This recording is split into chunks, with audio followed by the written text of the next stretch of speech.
Correct.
Okay, light light.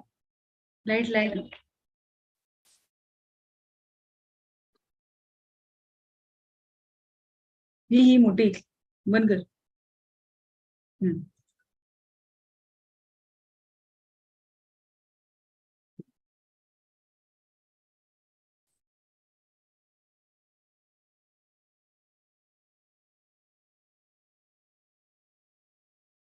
Good morning, dear students. Welcome back. So today we'll be starting with classification of elements and periodicity in properties.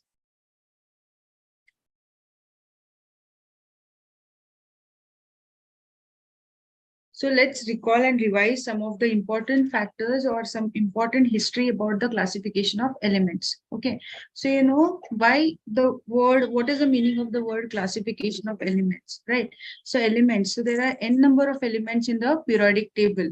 Okay, so we cannot study each element separately. We cannot study its physical and chemical properties separately. So for that sake, what scientists have discovered or what they have studied the various. So what they have done is scientists, they have put on all the elements in a particular groups, or okay, so they have studied in a they have classified in certain groups. So based on that they have classified the elements. So there was some history. We'll see what are the different observations and experiments done by the different scientists, or what are the different discoveries by the scientists. Okay, history of periodic classification. So first there was a scientist called Johann Dobrinian, okay, in 1800. So in 1800 he was the first scientist to consider the trends among the properties of elements. So this Dobrinian triads, what he did, he grouped the elements in three. Okay, a group of three elements he had done, and he gave a law called as law of triads. Okay, law of triads. What do you mean by triads? Tri means three. So according to this law, what he did, that elements were placed in a group of three. Okay, elements were placed in a group of three, and these were placed in order of the increasing atomic masses. So these elements, the group of three elements, they were placed in order of the increasing masses, atomic masses. Okay, so this law only was supported, or it was only worked for few elements. So in 1800 the elements discovered were only 31. So 31 elements were discovered in the year 1800. Okay, so Dobrinian was the first scientist to give this particular law. So you can see, so some of the, so you can see Dobrinian's triads. Okay, so lithium, sodium, potassium. So according to law, what does this law state? That the middle element, what is, so we'll take the example of lithium, sodium and potassium. So here lithium, okay, so when you take the middle element, so middle element of each of the triads had an atomic weight about halfway between the atomic weights of the other two. Means what you want, so when you add this atomic weight of lithium and potassium, okay, and you divide it by 2, you get the atomic weight of the sodium. Okay, so this was his observation. So accordingly, so these were some of the elements. He grouped it in 3, and he gave the law called as law of triads. So next came another scientist. So so this also could not work. Okay, law of triads could not work. Why it could not work? Because it was only implemented for few elements, right? So then came another scientist called AEBD Can-Courtois. Okay, Can-Courtois in the year 1862. What he did, he arranged the elements in order of increasing atomic weights and made cylindrical table of elements. Okay, he made cylindrical tables of elements to display the periodic reoccurrence of properties. What he did, he also arranged the elements in according to the atomic masses. Okay, atomic masses. But what he could observe was, after certain periods, there was reoccurrence of the same properties. So this was also limited for only few elements. So again, this also further he was studying till then again there was another scientist. Okay, so there came another scientist, so this also had some limitation. Okay, so then came another scientist called John Alexander Newland. Okay, Newland. So this Newland in the year 1865. So from 1800, this started from 1800. Okay, then it reached to 1865. So in the year 1865, so Newland, when he was studying, the elements were doubled. Okay, so in 1800 the elements were only 31. So till 1865 the elements were doubled to 63 elements. Okay, so in 1865 he gave a law of octaves. So what does this law states? So the elements were placed in increasing order of their atomic weights, and it was noted that every eighth element had the property similar to the first element. Okay, so as you can see, so this resembles to music notes. Okay, so you know how the music of a music note, sa re ga ma pa dha ni sa. So how the first and the eighth node is similar. So same way, what he observed was when he was arranging the elements in increasing order, he could see that the first and the eighth element had the similar properties. Okay, so this also failed because this Newland's law of octaves, what seems to be true to element up to calcium. Okay, so this worked only up till the element of calcium. Okay, so these were some of the elements. So from hydrogen to calcium, so this was the arrangement he made by increasing atomic masses. So later, so after this, so this was also not widely accepted at that time because it had failed because it was up to only calcium. Then there was another scientist, Dmitry Mendeleev. Okay, so he in the year 1834 to 1907, so he and Lothar Meyer, one more scientist were there, Lothar Meyer, he worked as separately. Okay, they both worked separately. And what they did, they arranged the elements in increasing order of their atomic weights with their similarities in physical and chemical properties at regular intervals. Okay, so Dmitry Mendeleev as well as Lothar Meyer, they also together they were working. Okay, they were working together, but their discoveries or the observations were individual. Okay, they worked separately, and what they did, they also arranged the elements in increasing order of their atomic weights. Okay, with the same physical and chemical properties at regular intervals. So meanwhile, and so this was observed by Mendeleev. Then what Lothar Meyer did while he was studying, he went a step ahead. What he did, he plotted these physical properties. What are physical properties? Physical properties are nothing but melting point, boiling point, right? Then density, atomic volume. So these are all the physical properties. So what Lothar Meyer did, whatever the physical properties are there of the element, he plotted like the atomic volume, melting point, and boiling point. He plotted them against the atomic weights of the elements. And what he obtained a repeated pattern. Okay, he could see that the elements are repeated. The properties of the elements are repeated, means they have similar at some regular intervals.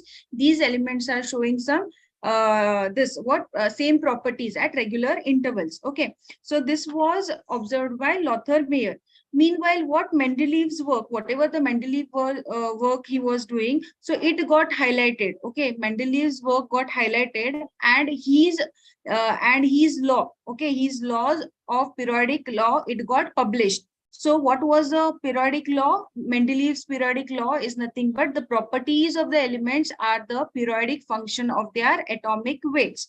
So what he did in his periodic table or this, so he arranged the elements in horizontal rows and vertical columns of a table in order of their increasing atomic weights. So what he could see that the elements with the similar properties were occupying the vertical column or a group. So whatever the elements, when he was arranging in according to the atomic weights, what he could observe was, he could observe that at a certain period, okay, at a certain that the properties of this particular elements were repeating in a particular column, or it is said to be a group. Okay. So while when he was also studying, okay, Mendeleev's, what he could see that there were certain elements. Okay, there was when he was arranging, so some of the he left some of the gaps. Okay, he left some of the gaps. So certain elements were still not discovered. Okay, so the certain elements were still not discovered. So there were the discovery of elements was still going. Okay, so certain gaps, you can say, in the periodic table was kept. So certain elements like silicon, aluminum, okay, so they were not discovered.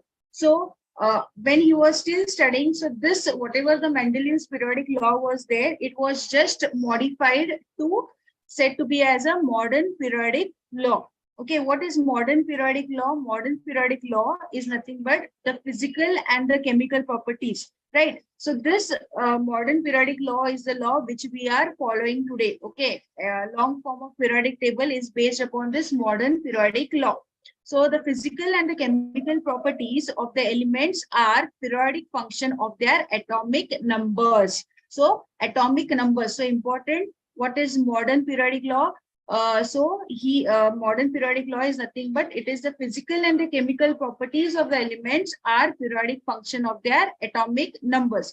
So this modern form of periodic table was discovered by Henry Moseley. Okay, Henry Moseley, he was the scientist who discovered this particular modern form of periodic table. Hence, it is called as Henry Moseley's periodic table. Okay. So you can see the skeleton of the periodic table. So the horizontal rows, okay, horizontal rows.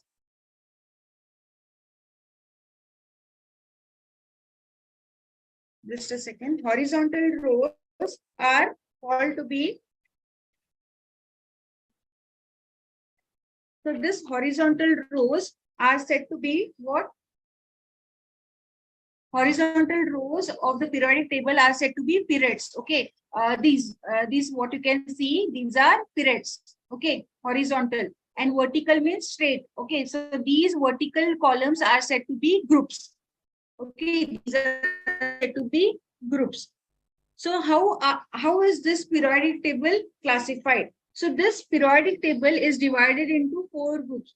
Okay, 4 blocks, you can say 4 blocks. So they are mainly what? S block, P block, D block, and F block elements. Okay. Now, when you are studying, because you cannot study each element, so there are n number of elements in the periodic table. So as you cannot study each element separately, so these were classified into different blocks. Okay. So first is what? S block. So we'll study about S block. S block is what? S block consists of 2 groups. Okay. So there are 2 groups. So group 1 and group 2, it together is said to be S block elements. So what is group 1? Alkali metals. Alkali metals are said to be group 1 elements, and group 2 elements are alkaline earth metals. Okay. So what is its outermost electronic configuration?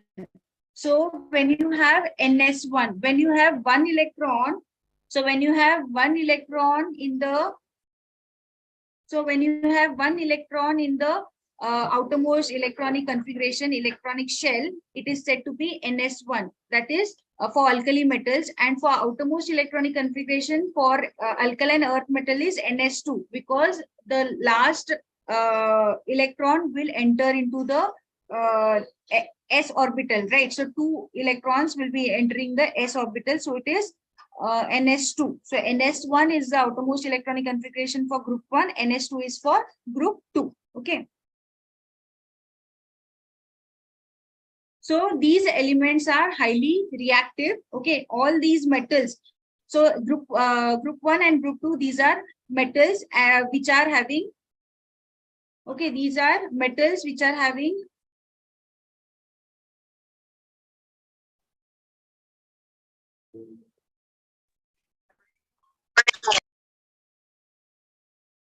Okay, so these are the metals which are having, so these are the metals, all are highly reactive metals with low ionization enthalpy. Okay, and these can readily give electrons, these can readily lose electrons. So in alkali metals, there is 1 electron. So when they lose 1 electron, it will form +1 charge. And in alkaline earth metals, how many electrons are there? 2 electrons. So when they lose electrons, so they can readily give the 2 electrons, then it can, so readily it can give the 2 electrons. So it can form +2 charge. Okay, so in alkali metals it is +1, and in alkaline earth metal it is +2. So these metallic character and reactivity increases as we go down the group. Okay, the metallic character and the reactivity, it increases down the group.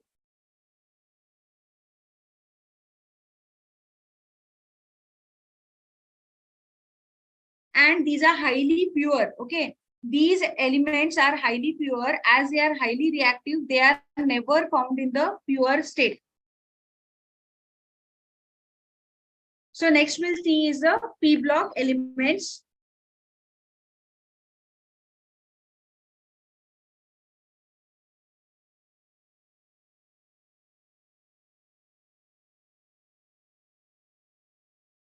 So what are p block? P block elements are the groups. Okay, that is from group 13 to group 18. These together, this is all called as p block elements. Okay, from group 13 to group 18.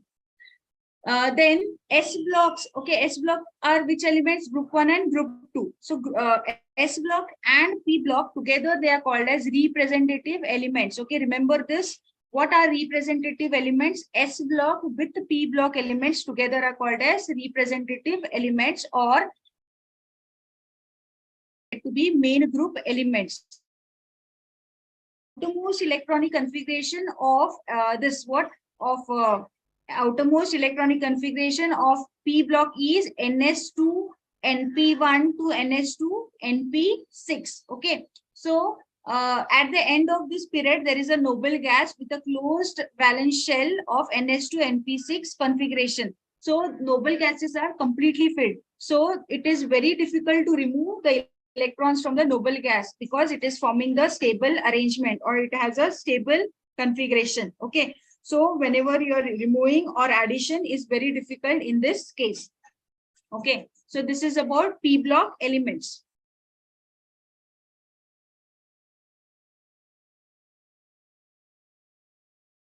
So next is d block elements.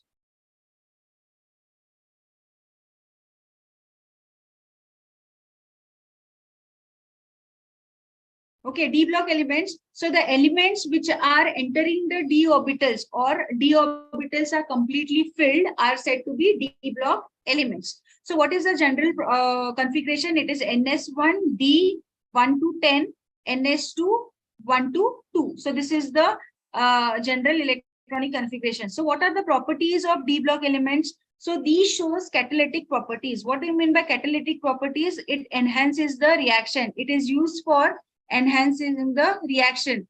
Okay, so it shows the catalytic properties. It enhances the reaction. Okay, then it forms colored ions. So d block elements play very major role. Okay, it forms colored ions. They show paramagnetic properties. What do you mean by paramagnetic properties? Paramagnetic is nothing but when you have unpaired electrons. When you have unpaired electrons, it shows paramagnetic behavior. It forms complexes. Okay, it forms complexes.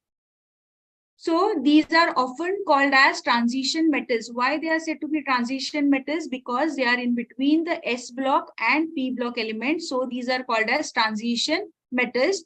Okay, so these are called as transition metals.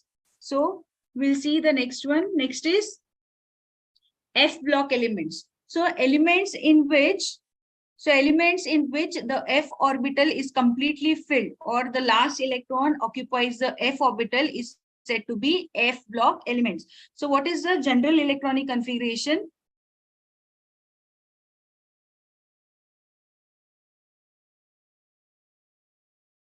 Just a second.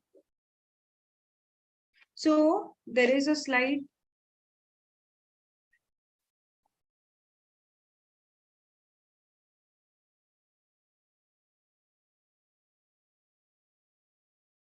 Okay, so general electronic configuration. So it is NS2, okay, N-1, D 1 to 10. Okay, this is wrong. It is n minus 1 d 1 to 10, n minus 2 f 1 to 14. Okay, f 1 to 14. So this is the general electronic configuration of f block elements. So inner transition metals are said to be, what are f block elements? F block elements are nothing but inner transition metals. So these are said to be f block elements. So they have incomplete d orbital electronic configuration in their normal state and in their normal state and in the oxidation states. So these F block elements are nothing but they are generally the radioactive elements. So this is about the different blocks. So how many blocks are there? 4 blocks: S block, P block, D block, and F block. Please remember their electronic configuration and what is the different properties of this particular blocks. Okay. So based on this,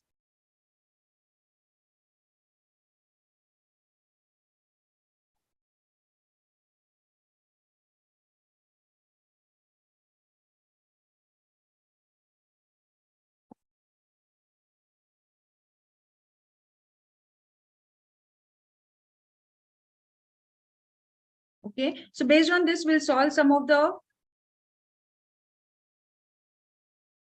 problems. Just a second.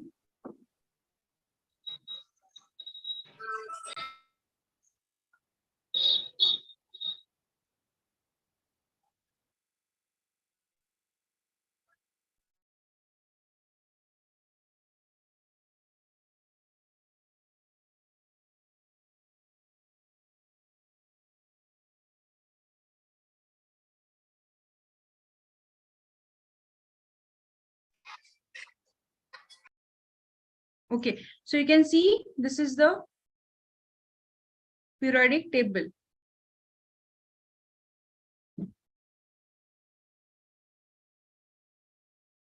Okay, so this is the periodic table. Can you see this particular PPT after sharing? Please reply.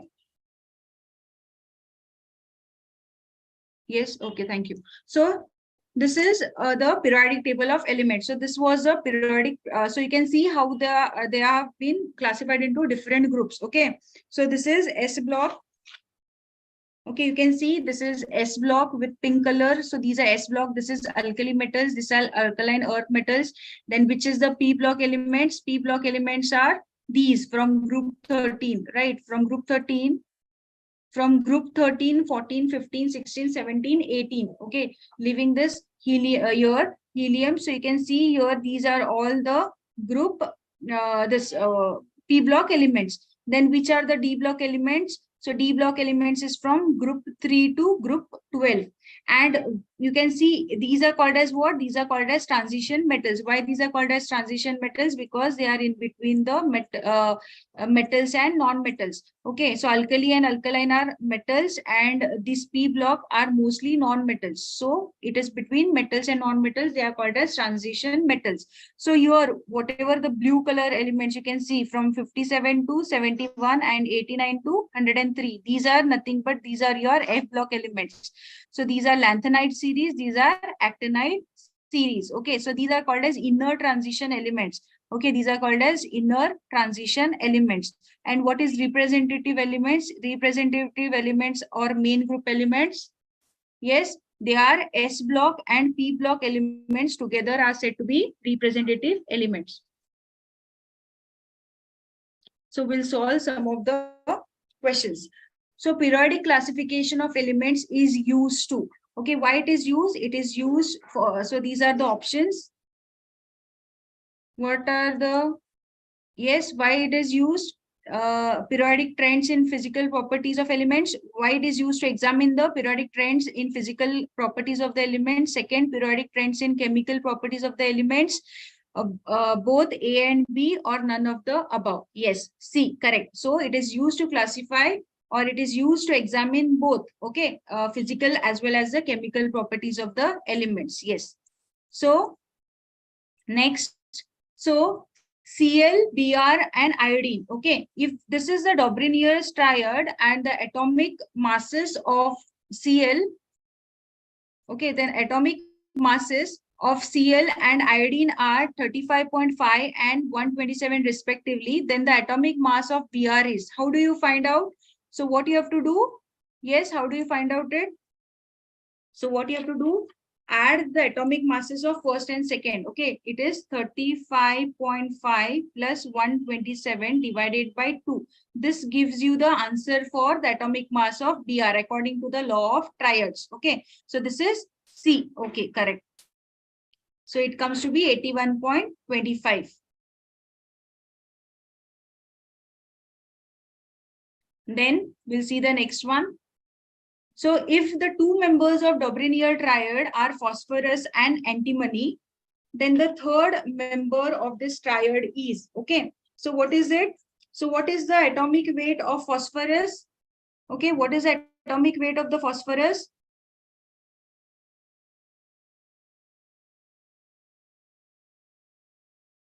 What is the atomic weight of the phosphorus? It is 31. Okay, 31. Just a second. So atomic weight of the phosphorus is 31. Plus what is the atomic weight of the antimony? It is 122. Okay, divided by 2. Just see what will be the answer. Yes, what is the answer?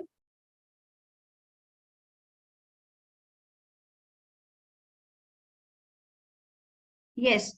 So this comes to be of arsenic. Okay. So when you see the arrangement of this element, so they are in the increasing atomic weights. So it is arsenic. Okay. The answer is A, arsenic. Then we'll see the next.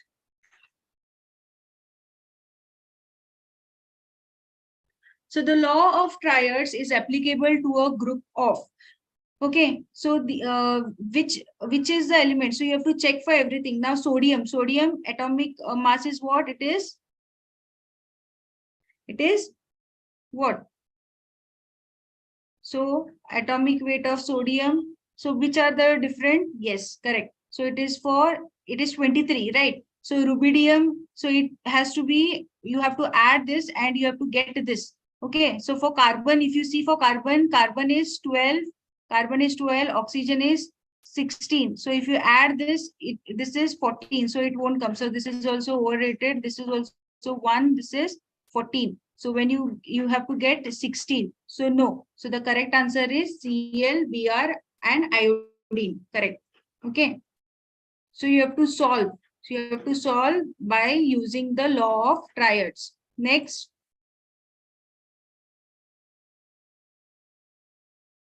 In 1800, only dash elements were known. Here X refers to. How many elements were known in 1800? 63, 31, 114 or 92? A, B, C or D? It is B, right, correct. So in 1800, 31 elements were known. And can you tell me in 1865 how many elements were known? It is, how many elements were known till 1865? 63, right. Okay, remember this, important. We'll go for the next question. So Johann Dobrinier gave the idea of trends among physical and X of several groups of 3 elements. Here X refers to. So how what was the trend he followed? He followed the trend of physical and which according to what he grouped the elements? Chemical properties, correct. So based on the physical and chemical properties, he arranged the different group of elements according to their increasing atomic masses, not atomic masses, chemical properties. Okay, based on the idea of physical and chemical properties, he grouped the elements in their increasing atomic masses. So based on what? Physical and chemical properties, he arranged the elements in increasing atomic masses. Correct answer is C. Okay, so the correct answer is C. Next. Which of the following is the correct set of elements to Dobrinier's triad? So you have to solve this. So masses are given. What you have to do? Add this first and second masses divided by second. Okay.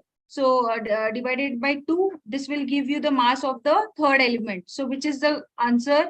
It is the correct set of Dobrunier's triads. It is A. Okay, lithium, sodium, and potassium. Correct. So you have to solve this. And you have to apply the Dobrunier's triads. So next question. On which of the following Dobrunier triad law is not applicable? So you have to see. Okay. So there are some fixed elements. Remember, that is lithium, sodium, potassium. Okay, that is one group. Then calcium, strontium, barium, and chlorine, bromine, iodine. Okay, so here which is it is not applicable. It is not applicable. It is C.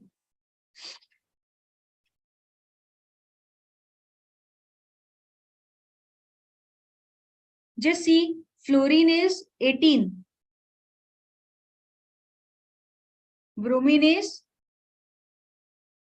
80. 80 plus 19. Okay, 18.9 it is fluorine. Divided by 2. How much you are getting? Just see.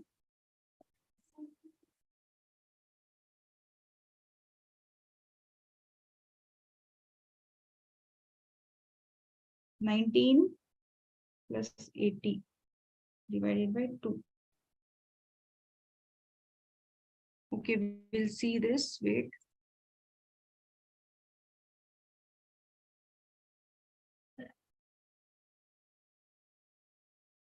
See.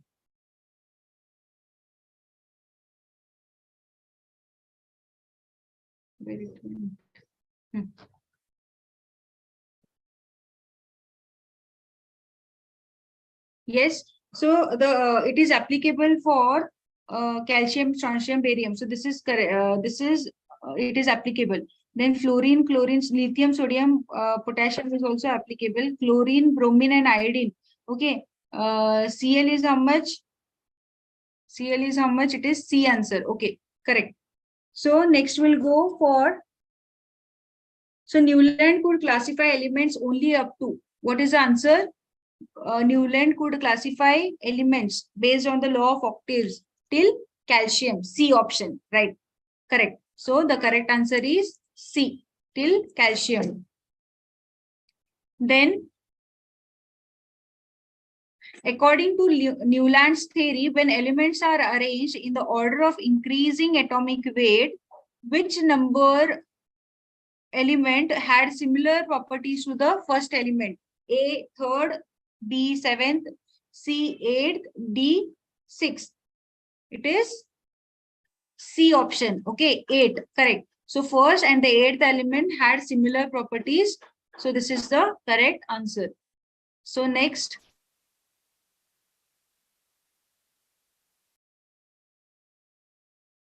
So Lothar Meyer plotted the physical properties such as atomic volume, melting point, and X against atomic weight. Here X refers to A, mass, B, boiling point, C, surface tension, D, none of this. B, correct. So this is the correct answer. Okay, it is boiling point.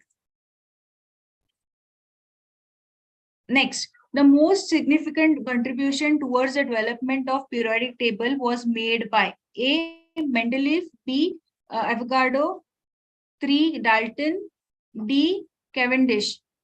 It is Mendeleev, correct. So Mendeleev.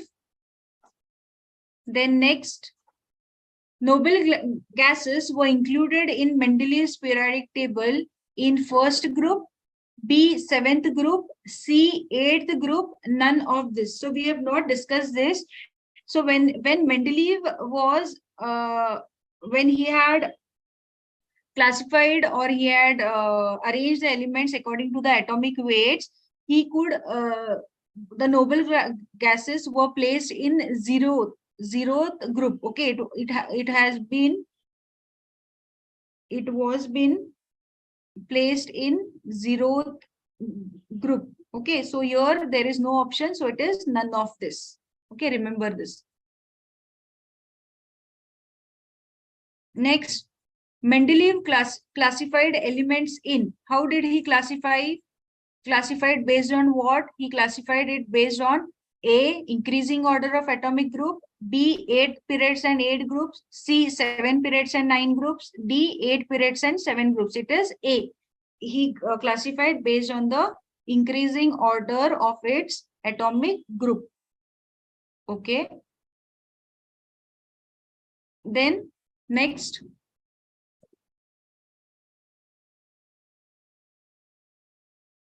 the molecular formula of chloride and of eka aluminum and eka silicon respectively are.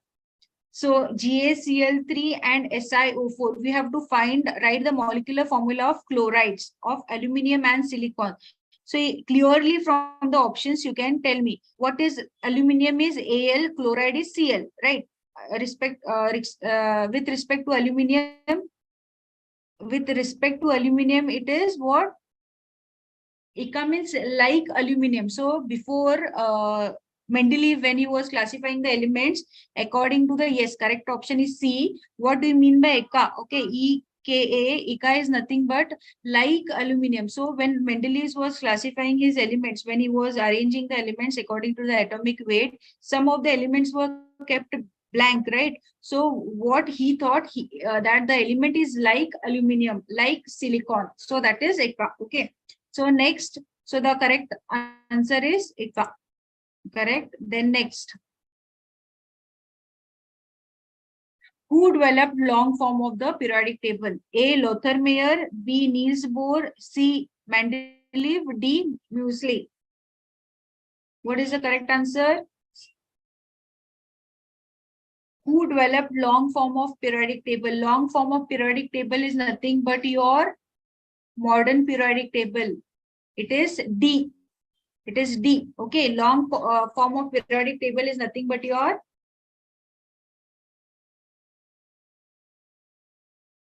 it was Muesli. Okay, he was the scientist who gave. Okay, so next, at present, how many elements are known? So at present, how many elements are known in the periodic table? Yes, correct, 118. So today we know 118 elements. So 118 is the correct answer. Next, which of the scientists given below discovered that periodic table should be based on the atomic number? So based on the atomic number. So who gave the idea? Atomic number. Remember, atomic number. Mendeleev said he arranged the elements according to the atomic weight. Muesli, right? It is C. Modern periodic table was given by Muesli. What he said? What he said? He arranged the elements according to the atomic number. So it is C. Okay, the correct answer is C. Remember, atomic number is by Muesli. Atomic weight is by Mendeleev. Next, how many elements are there in sixth period of periodic table? A 18, B 8, C 30, D 32. How many elements are there?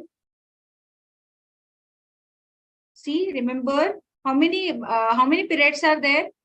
How many periods are there in modern periodic table? How many periods are there? There are 7 periods, right? How many groups are there? How many groups are there? 18 groups, right? So now periods, okay, just remember this one, 1, 2, 3, 4, 5, 6, 7 periods. Okay, so in first period, the number of element is 2. Remember, in first period, the number of elements are 2. In second period, the number of elements are 8. In third period, it is 8. In fourth period, the number of elements are 18. In fifth, it is 18. Sixth, it is 32. In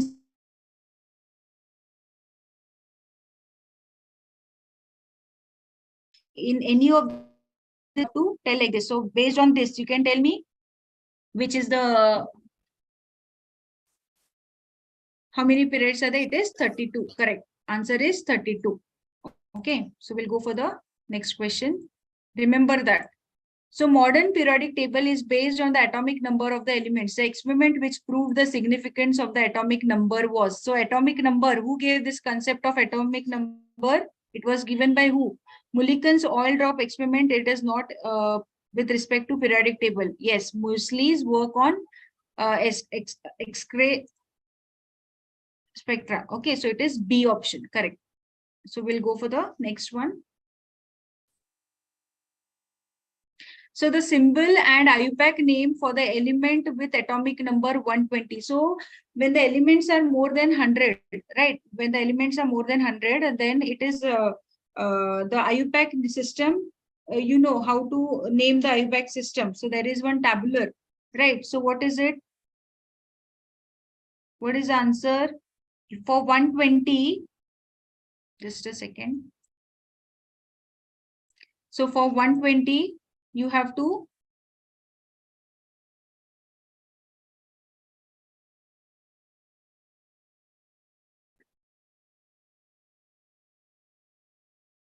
so for 120 you have to write it is when you are writing for 120, remember 0, okay, 1 is said to be 0 is said to be nil, okay, 1 is said to be un, 2 by. So and accordingly there is a tabular column, okay, just so based on that how we'll write, and when you write it is followed by at last with em. So how it will be? It will be 1 is un, 2 is by, and 0 is nil and em. Okay, so the correct answer is, and it is written by U, B, and N. So it is A. So A is the correct answer. So there is a tabular in your textbook. Please, I forgot to add it here. Just go through the tabular and accordingly you have to solve it. Okay, so important.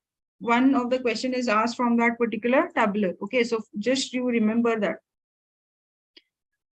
Next, element with which of the following atomic number was named by American Society as Rutherfordium, while by Soviet Society it was named as Kurchatorium. Okay, Kurchatorium. So A is 108, B 104, C 114, 110. So these American Society, they had named some of the elements only up to 112 elements. Okay, so 108 elements, it was called as hafnium. 108 by American Society, the name was given as hafnium. B, it was 104, it is Rutherfordium. Okay, 114, I said as only till 112 the name was given, so 114 is also wrong. 110, the name given was Darstadium. Okay, Darstadium. So the correct answer is B.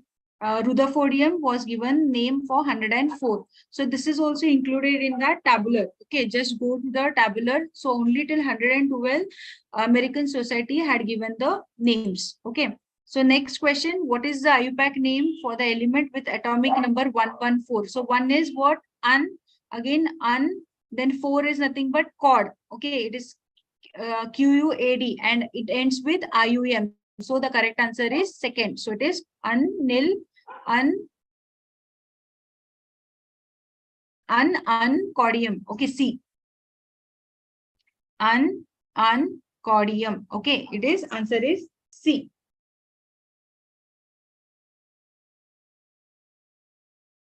Next, the long form of periodic table consists of. So we had discussed this. How many periods and how many groups are there in the modern periodic table? Long form of periodic table. Which is the correct option? It is B, right? 2 periods and 18 groups, correct. So we'll go for the next one. All the members in a group. So when you are placing the elements in a particular group, so long form of periodic table, what they have similar? When the elements, when you can see in the particular group, okay, how many, this you can see, what is the similarity? It is D. Okay, all of the above. So the valency, now suppose it is alkali metals. Okay, what is the valency in the particular group?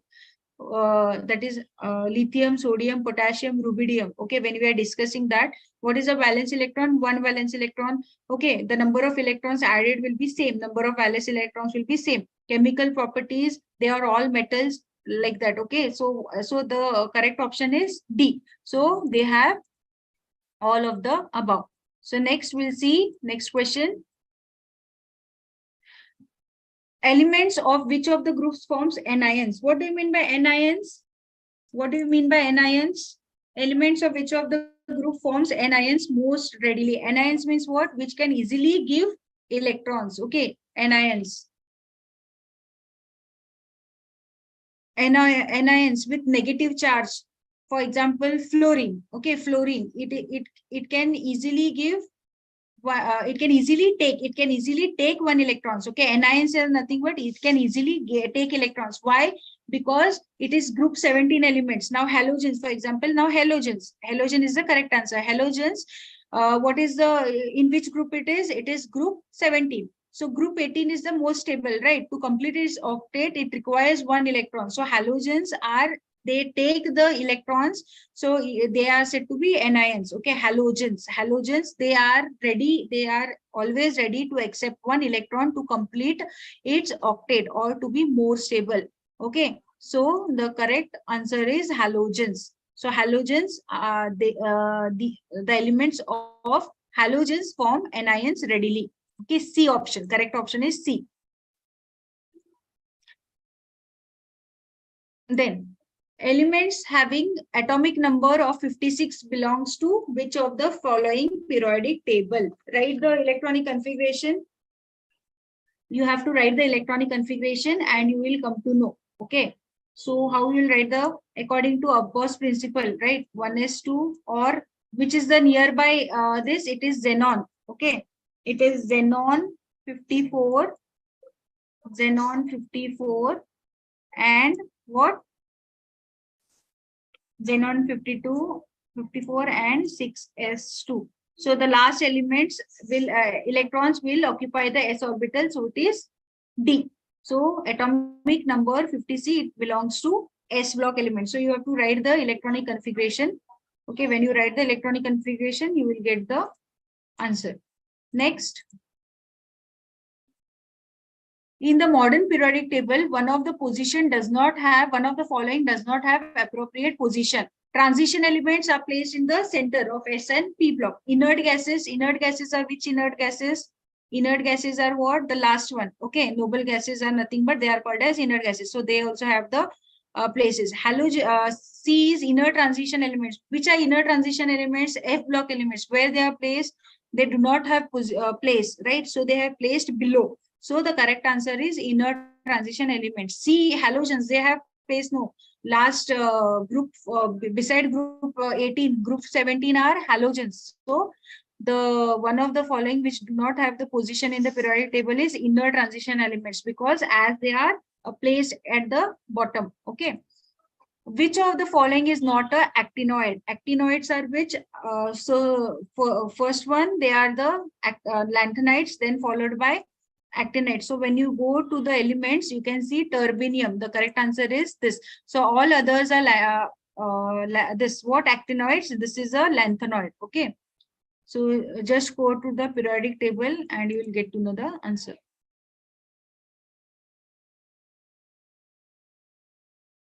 The elements with atomic number 9, 17, 35, 53 and 85 belongs to 9. What is the atomic number 9?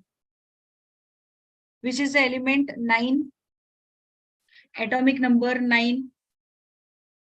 Yes, answer this. From the periodic table, you will come to know.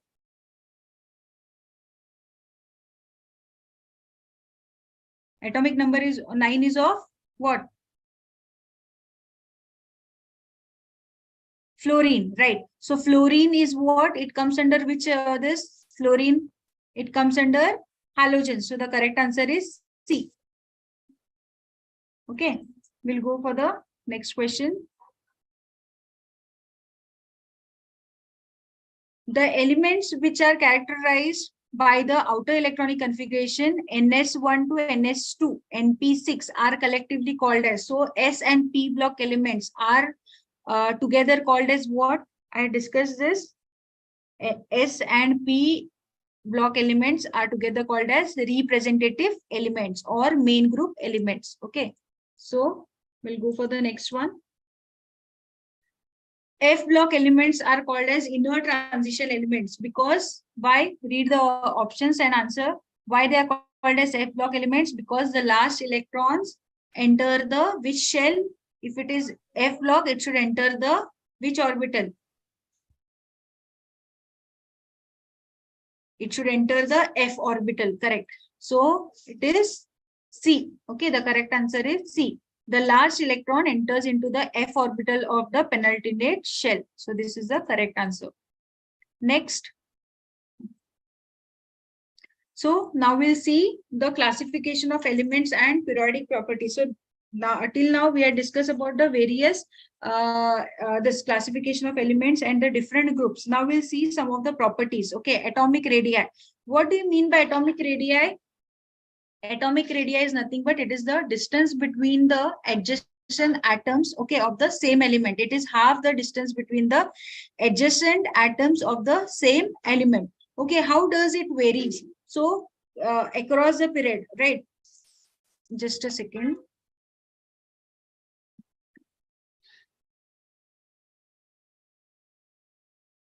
Okay, so across the period, when you're moving across the period, it increases. Atomic radius it decreases across the period, and it increases just here. It decreases. This sign indicates decreases, and this sign indicate increases. Okay, so it decreases along the period, and it increases down the group. Why? What is the reason?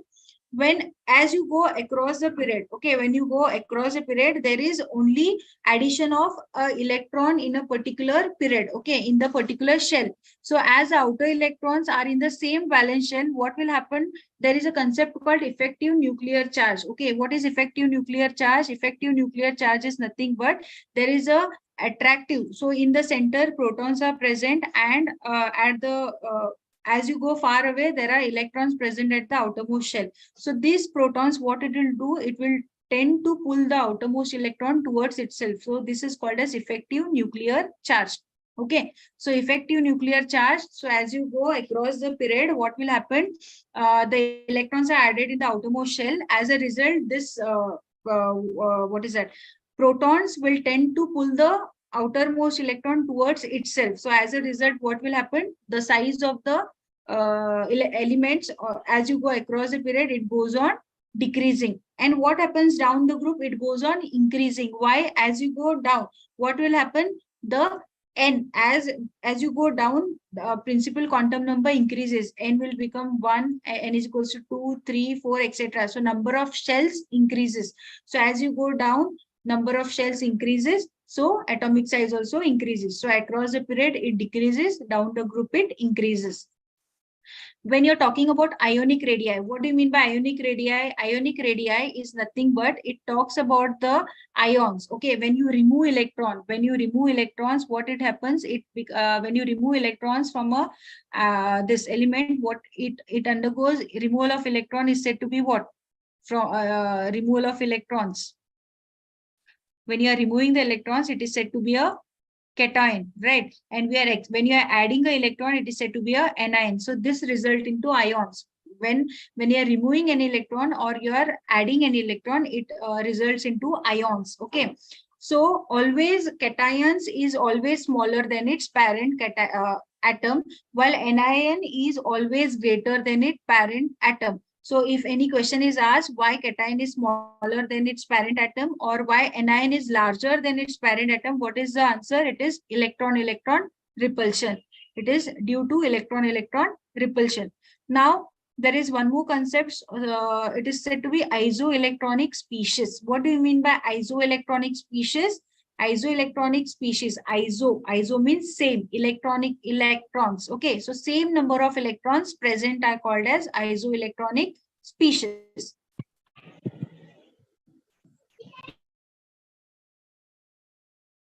So same number of electron present are said to be isoelectronic species. So next concept is, so so you can see which of the following is correct. Just now I had asked you, so what is isoelectronic species? They have same number of electrons, right? So correct option is C. So C is the correct option. So what happens with radius as you go? So what is asked on going down a main subgroup in the periodic table from lithium to cesium, the expected trend of changes in atomic radius is it increases, it decreases, or periodic one and increase followed by a decrease, decrease followed by a increase. What is the correct answer? It is A. As you go down the group, it increases. Why? What is the reason? Because number of shells also increases. Okay. Why the size of the anion is larger than the parent atom? Why the size is larger?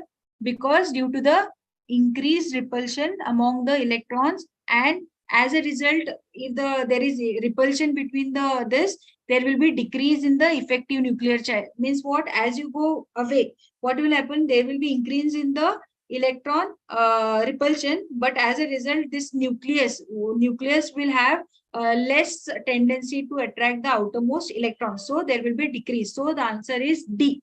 Okay, both A and B. So this is the correct answer, D.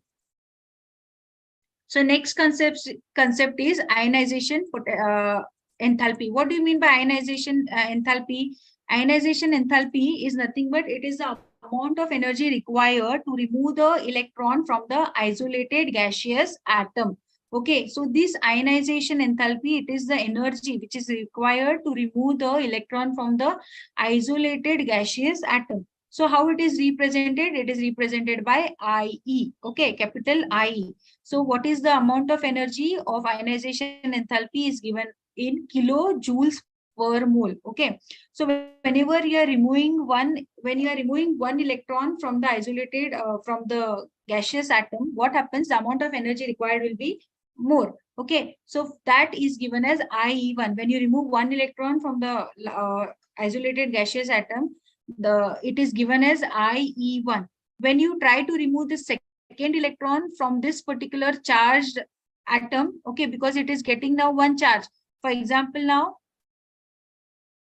I'll take Na. Okay, I'll take Na. Na is what? 11. So 1s2, just a second. 1s2, 1s2, 2s2, 2p6, 3s1. Okay, what is ionization enthalpy? It is a tendency to remove the last electron from the isolated gaseous atom. So I'll remove this one electron. Okay, so when I remove this one electron, it will form IE1. Okay, when it is forming one electron, it will easily, sodium has a tendency to give one electron easily. Now, when I want to remove the second electron from this, so it is having a octet, it is having a stable configuration. When I want to remove this electron, the energy required will be more. Okay, so IE2 will be always more. Okay, it will be always more than IE1. Okay, the ionization energy required for second electron to remove will be more than the first. So when you want to remove the third electron, again it will be more than the okay, there will be the third electron. When you are removing, the energy required will be still more. So it continues. So the energy will be more as you go to remove the further electrons. Okay, so how does it varies? So as you go across a period, it increases. Okay, as you go across a period, the ionization enthalpy increases. As you go down the period, the ionization enthalpy decreases. Okay, what is the reason why ionization enthalpy increases across the period? Because it is due to increase in nuclear charge. Okay, because the protons, okay, protons will tend to it will hold the outermost electron more tightly. So as a result, when you are trying to remove the electron, more energy will be released. So as a result, what will happen? Increase in nuclear charge, outermost electrons are tightly held. So electrons are tightly held, so the amount of energy required will be more. So as a result, the energy will go on increasing. So as you go down the group, the energy will decrease. Why? Because as you go down, what will happen? The protons and electrons, as you're adding the outermost electrons, will be far away from the protons. So as a result, this particular nucleus it will have less impact on the outermost electrons. So as a tendency, what will happen? The energy required to remove the outermost electron will be less. So it goes on decreasing. What is electron gain enthalpy? Okay, electron gain enthalpy is nothing but it is the energy, or when you are adding electron, when electron is added to a neutral gaseous atom to convert it into the negative anion. Okay, so this is electron gain enthalpy. So how it varies? It increases across the period and decreases down the group. Okay, what is the reason why it increases? Same reason. Okay, effective nuclear charge. When you are going across a period, what happens? The nucleus will tend to it will hold the electrons more tightly. So as a result, there will be more energy will be required. So as you go down, what will happen? The outermost electron and the nucleus will be far away. So the tendency or the impact will be less. So the energy will be less required. So this is with respect to electron gain enthalpy. What is electronegativity? What do you mean by electronegativity? Electronegativity is nothing but it is the ability of an atom, okay, in the chemical compound to attract the shared electrons. So it is a tendency. For example, now HCl, okay, HCl, you take HCl. So this Cl is what? It is a electronegative atom. It has a tendency to attract the electrons. So it will attract the electrons which are shared towards itself. So this is highly electronegative atom. So it has a tendency. So always this electronegativity concept is very important in covalent compounds. Okay, now which is the highly electronegative atom? Remember fluorine. Okay, fluorine is the most electronegative element and its value is 4. Electronegative value is 4. So how does it varies? Across the period it increases, down the period it decreases. Okay, why it increases across the period? Remember, for this the explanation is electronegativity.